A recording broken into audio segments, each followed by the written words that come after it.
Everyone.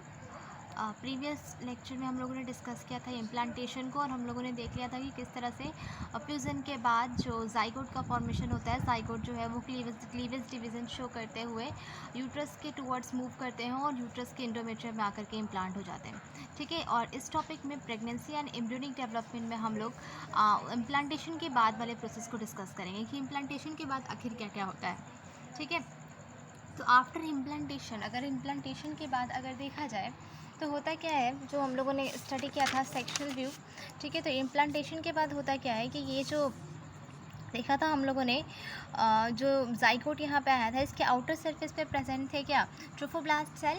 ठीक है, trophoblast cell present थे और इनर सेल में था इनर सेल मास। तो होता क्या है कि जब ये इसके वॉल से अटैच हो जाते हैं ट्रोफोब्लास्ट सेल, तो आफ्टर अटैचमेंट क्या होता है कि ट्रोफोब्लास्ट से फिंगर जैसे स्ट्रक्चर अराइज करते हैं। यहाँ से क्या होता है, फिंगर लाइक स्ट्रक्चर जो है वो ट्रोफोब्लास्ट सेल से अराइज करते हैं। ठीक है, और यही क्या होते हैं कि फिंगर जैसे स्ट्रक्चर जो है जो ट्रोफोब्लास्ट सेल से अराइज कर रहे हैं, ट्रोफोब्लास्ट से अराइज कर रहे हैं, उन्हें हम लोग बोलते हैं कोरियोनिक वेलाई। ठीक है, और ये कोरियोनिक वेलाई जो है, जो फिंगर लाइक स्ट्रक्चर है, वो यूट्रीन टिश्यू और मदर के ब्लड से क्या होता है, मैटरनल ब्लड और कह सकते हैं यूट्रस के जो टिश्यू है उससे क्या होता है, ये सराउंडेड होता है। और बाद में क्या होता है कि यही जो आपका कोरियोनिक वेलाई है वो क्या होता है, यूट्रस के जो टिश्यू जो है, इसका जो वॉल में जो टिश्यूज़ प्रेजेंट होंगे, यूट्रस के यूट्रीन टिश्यू के साथ क्या होता है, कोरियोनिक वेलाई इंटरडिजिटेड हो जाते हैं कुछ इस तरह से। अगर ये यहाँ पे वेलाई इस तरह से वेलाई का स्ट्रक्चर प्रेजेंट है, ठीक है, ट्रोफोब्लास्ट सेल से जो वेलाई अराइज कर रहे हैं, इनमें क्या होता है कि यूट्रीन टिश्यू जो है वो अपने आप को क्या करते हैं, इंटरडिजिटेड करते हैं और ये पूरा स्ट्रक्चर को क्या करते हैं, एक तरह से लॉक कर देते हैं। ठीक है, और फिर फर्दर क्या होता है, यही जो यूट्रीन टिश्यू और हमने देखा जो कोरियोनिक वेलाई थे, ये जब इंटरडिजिटेड हो जाते हैं तो इन लोगों को हम जॉइंटली एक साथ, इसी स्ट्रक्चर को हम बाद में फिर कहते हैं प्लेसेंटा। ठीक है, बाद में यही स्ट्रक्चर क्या कहलाता है, प्लेसेंटा। ठीक है, अब प्लेसेंटा के बारे में आगे देखते हैं, प्लेसेंटा क्या होगा। ठीक है, तो प्लेसेंटा जो है वो हम कह सकते हैं कि प्लेसेंटा क्या है, तो placenta structural and functional unit होता है। ठीक है, placenta is what, placenta is structural and functional unit between the fetus and maternal body. ठीक है, मतलब मदर की बॉडी और फेटस के बीच का स्ट्रक्चरल एंड फंक्शनल यूनिट है। मतलब क्या करता है कि जो प्लेसेंटा है वही क्या होता है कि मदर की बॉडी से बेबी को, फेटस को अटैच करके रखता है और थ्रू द 9 मंथ ये प्लेसेंटा ही है जो कि फेटस की ग्रोथ के लिए वो सारे एसेंशियल सब्सटेंस को बेबी तक क्या कहते हैं, पहुंचाते रहता है और उसे बेबी को इन सारे न्यूट्रिशन वगैरह सब कुछ, ऑक्सीजन सब कुछ जो है वो प्लेसेंटा के थ्रू मिलता है। तो प्लेसेंटा को हम कह सकते हैं कि प्लेसेंटा क्या है, तो स्ट्रक्चरल एंड फंक्शनल यूनिट है बिटवीन, प्लेसेंटा जो है वो क्या है, structural and functional unit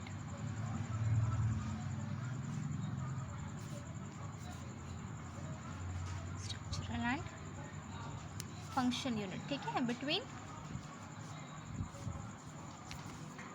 foetus and maternal body. ठीक है, बाद में अगर हम इसको इसका रिटन नोट्स आप लोग को अच्छे से अवेलेबल हो जाएगा। ठीक है, यहाँ पे बस हम समझाने के लिए ये सारा चीज़ को यहाँ पे लिख रहे हैं। ठीक है, तो प्लेसेंटा स्ट्रक्चर एंड फंक्शन होता है, मतलब ये अटैच करके रखता है। और ह्यूमन में जो टाइप ऑफ प्लेसेंटा प्रेजेंट होता है, तो ह्यूमन के प्लेसेंटा को हम लोग बोलते हैं कोरियोनिक प्लेसेंटा। ह्यूमन में जो टाइप ऑफ प्लेसेंटा प्रेजेंट है, उस प्लेसेंटा को क्या बोलते हैं, कोरियोनिक प्लेसेंटा। ये पूछता है कि ह्यूमन में किस तरह के प्लेसेंटा प्रेजेंट है, कोरियोनिक प्लेसेंटा, क्योंकि ये कोरियोनिक वेलाई और यूट्रिन टिश्यू के इंटरडिजिटाइजेशन की वजह से ये फॉर्म करते हैं। ठीक है, तो इसे हम लोग बोलते हैं कोरियोनिक प्लेसेंटा ह्यूमन में प्रेजेंट होता है। अब प्लेसेंटा जो है वो डायरेक्टली जो है वो बेबी से नहीं अटैच होता। ठीक है, प्लेसेंटा जो है, अगर यहाँ पे कोई बेबी, यहाँ पे अगर इस तरह से कोई फेटस ग्रो कर रहा है, तो प्लेसेंटा अगर यहाँ पे ये जो इंटरडिजिटेशन है इस तरह से वेलाई का और यूट्रिन के टिश्यू का इस तरह से अगर इंटरडिजिटेशन है, तो ये प्लेसेंटा डायरेक्ट बेबी से नहीं जुड़ा होता। ये प्लेसेंटा जो है एक कॉर्ड के थ्रू क्या होता है, बेबी के निम्बल से जुड़ा होता है। ठीक है, और ये जो कॉर्ड जैसा जो स्ट्रक्चर जो है, इसे हम लोग बोलते हैं अम्बिलिकल कॉर्ड। ठीक है, अम्बिलिकल कॉर्ड, अम्बिलिकल कॉर्ड से जो है वो प्लेसेंटा बेबी को अटैच रखता है। तो ये जो प्लेसेंटा है वो मैटरनल बॉडी से सब कुछ बेबी को through this umbilical cord supply करते रहता है। ठीक है, अब फंक्शन देखेंगे हम प्लेसेंटा का कि प्लेसेंटा का आखिर फंक्शन क्या क्या है, क्या क्या फंक्शंस ये परफॉर्म करते हैं प्लेसेंटा। ठीक है, तो प्लेसेंटा जो है वो न्यूट्रिशन प्रोवाइड करने में हेल्प करेगा बेबी को।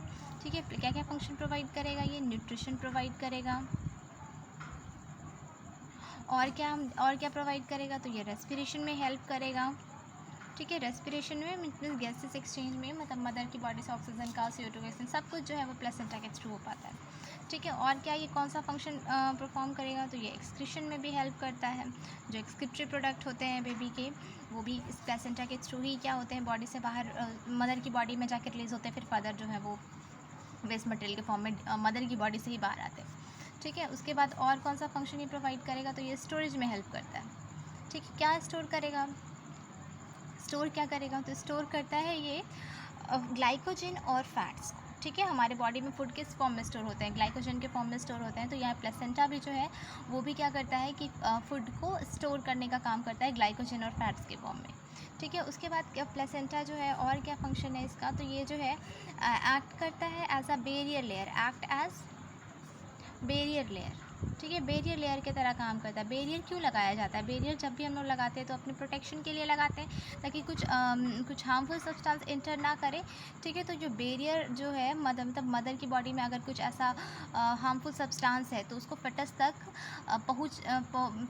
तक ना जाने में उसको रोकता है ये प्लेसेंटा। ठीक है, प्लेसेंटा जो है वो एज अ बेरियर लेयर भी काम करता है। मदर की बॉडी में अगर कुछ ऐसा टॉक्सिक सब्सटेंस या कुछ ऐसा हार्मफुल सब्सटेंस है जो कि फेटस के लिए नुकसानदेह हो सकता है, तो उन सारे सब्सटेंसेस को ये बेबी तक नहीं पहुंचने देता है।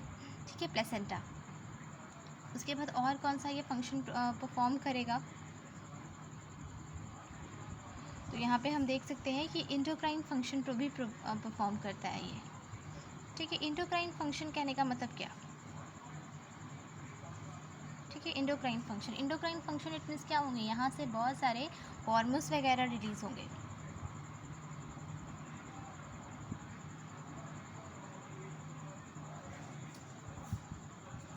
ठीक है, बहुत सारे हार्मोन्स को भी रिलीज़ करता है हमारा प्लेसेंटा। ठीक है, अब कौन कौन से हार्मोन ये रिलीज़ करता है ये इंपॉर्टेंट है। तो यहाँ से रिलीज़ होता है आपका HCG hormone, human chorionic gonadotropin. ठीक है, और कौन सा हार्मोन ये रिलीज़ करता है? HPL रिलीज़ करता है, ह्यूमन प्लेसेंटल लैक्टोजन। ठीक है, और क्या ये रिलीज़ करता है? तो ये STH रिलीज़ करता है, सोमैटोमैमोट्रोपिन हार्मोन। फिर और क्या रिलीज़ करेगा ये? तो ये CRH रिलीज़ करता है, कोरियोनिक रिलीजिंग हार्मोन। ईस्ट्रोजन।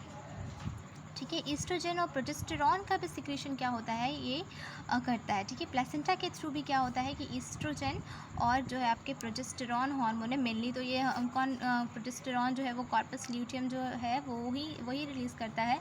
लेकिन बाद के फेज़ में क्या हम देखते हैं कि ये क्योंकि इनका अमाउंट जो है वो बॉडी में बहुत ज़्यादा अमाउंट में रिक्वायर्ड हो जाते हैं। ठीक है, ईस्ट्रोजन और प्रोजेस्टेरॉन तो लार्ज अमाउंट में सप्लाई करने के लिए क्या होता है कि प्लेसेंटा के थ्रू भी ईस्ट्रोजन और प्रोजेस्टेरॉन जो है वो रिलीज़ होना स्टार्ट हो जाते हैं।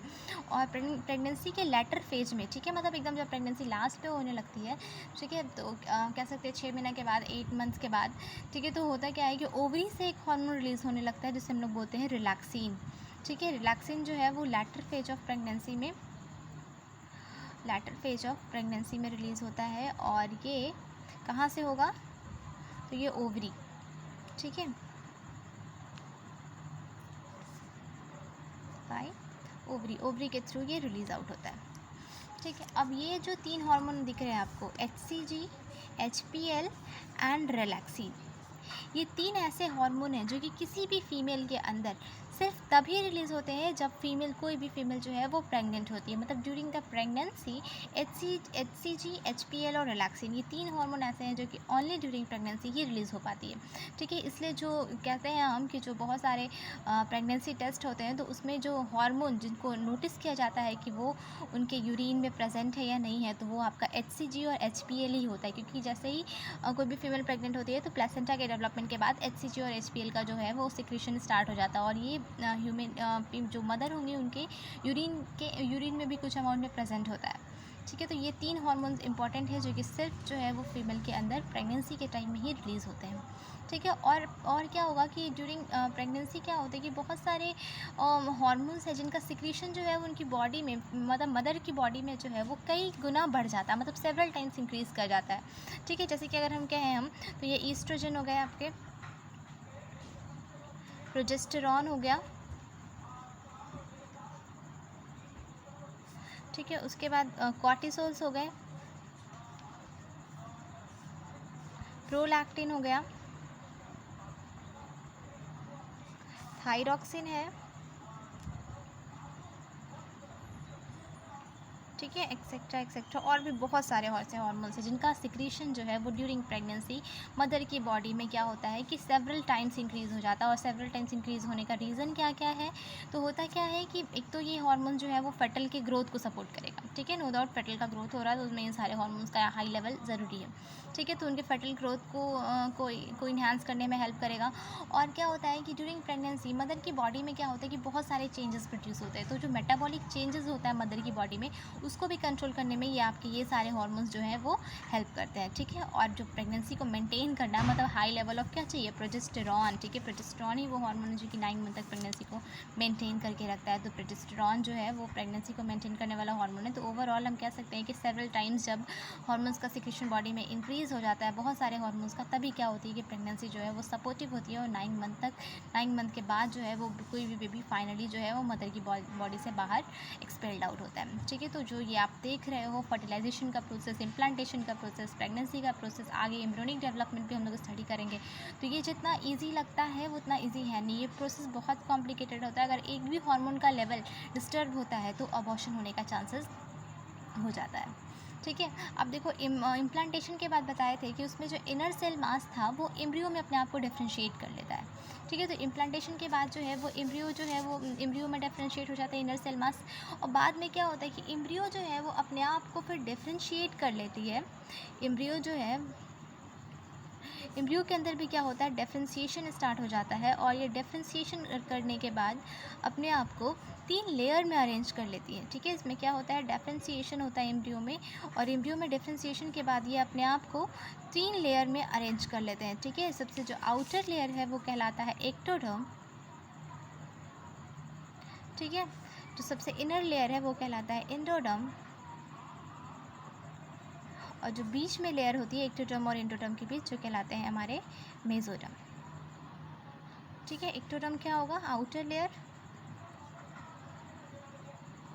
एंडोडर्म इनर लेयर,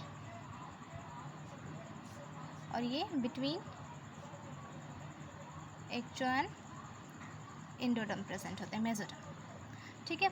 अब ये एक्टोडर्म, मेसोडर्म और एंडोडर्म जो लेयर है, ये ही जो लेयर्स हैं, ये 3 ही लेयर जो है वो बॉडी में फर्दर जो है वो आगे जितने भी तरह के टिश्यूज़ बनते हैं, जो बॉडी में आगे ऑर्गन्स का फॉर्मेशन होता है, तो जितने भी टिश्यूज़ और जितने भी ऑर्गन्स एडल्ट में प्रेजेंट है, तो यही तीनों जो आप लेयर देख रहे हो, यही तीनों लेयर जो है वो अपने आप को डिफ्रेंशिएट करके आगे डेवलप करके अलग अलग टिश्यूज़ में और ऑर्गन्स में डेवलप कर जाते हैं। और जो इनर सेल मास के अंदर क्या होता है, जो एम्ब्रियो बना था उसके अंदर कुछ और क्या प्रेजेंट होते हैं, तो इनर सेल मास में कुछ स्टेम सेल्स होते हैं जो कि टूटी पोटेंशी रखते हैं, ठीक है। स्टेम सेल्स प्रेजेंट होते हैं जिनके पास पोटेंशी होती है कि वो अलग अलग टाइप के टिश्यूज़ और ऑर्गन्स को क्या करेंगे, अराइज करेंगे, ठीक है। तो स्टेम सेल्स प्रेजेंट होगा कहाँ पे, कहाँ प्रेजेंट होगा ये स्टेम सेल्स, तो स्टेम सेल्स प्रेजेंट कहाँ होते हैं, ये भी आपके इनर सेल मास में ही होते हैं, ठीक है, इनर सेल मास में। और ये इनर सेल मास में प्रेजेंट होने के बाद ये स्टेम सेल्स क्या रखता है, टूटी पोटेंशी, या फिर कह सकते हैं कि ये पोटेंशी कंटेन करता है। और पोटेंशी की वजह से क्या होता है कि ये डिफरेंट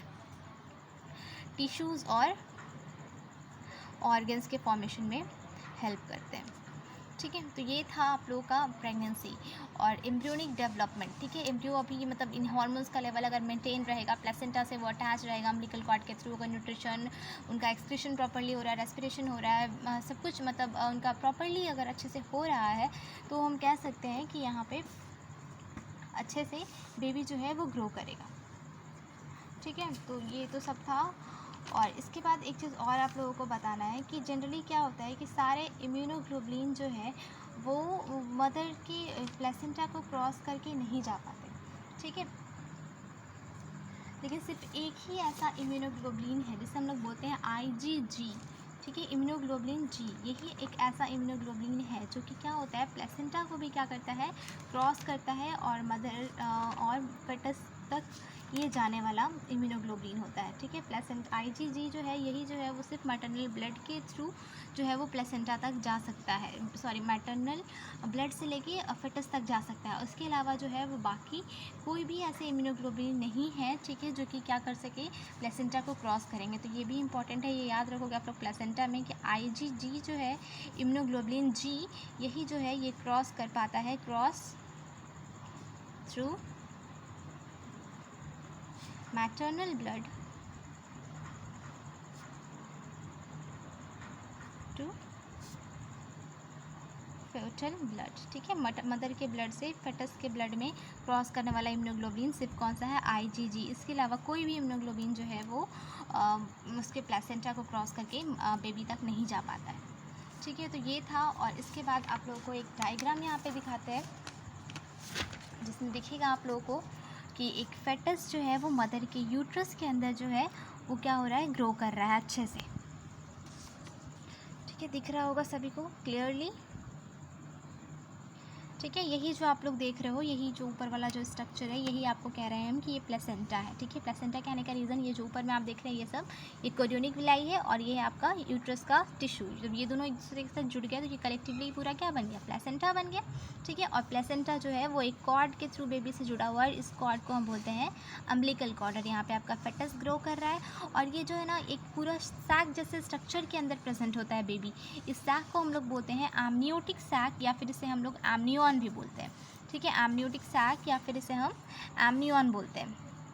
और इस एमनियोटिक सैक के अंदर क्या होता है कि फ्लूइड, इसमें पूरा क्या होता है, फ्लूइड भरा होता है। फ्लूइड में बेबी क्या होता है, बाउंसी की तरह, जैसे कि क्या होता है कि किसी आप बलून में पानी भर दो और फिर उसके अंदर कुछ डाल दो तो कैसे वो दिखेगा, तैरता हुआ दिखेगा। बिल्कुल वैसे ही क्या होता है कि इस एमनियोटिक फ्लूइड के अंदर जो है वो बेबी प्रेजेंट होता है, और इस एमनियोटिक फ्लूइड जो है इसे निकाल करके बेबी का सेक्स डिटर्मिनेशन भी किया जाता है, जिससे हम लोग जिस प्रोसेस को हम लोग बोलते हैं एमनियोसेंटेसिस।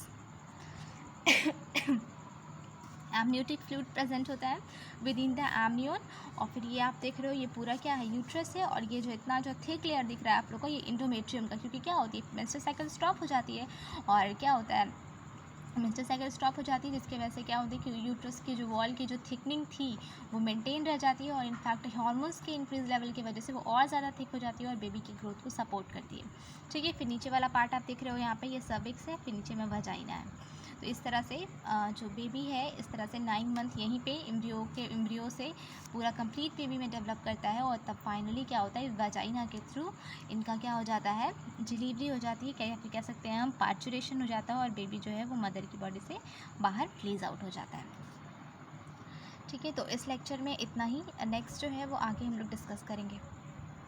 Thank you.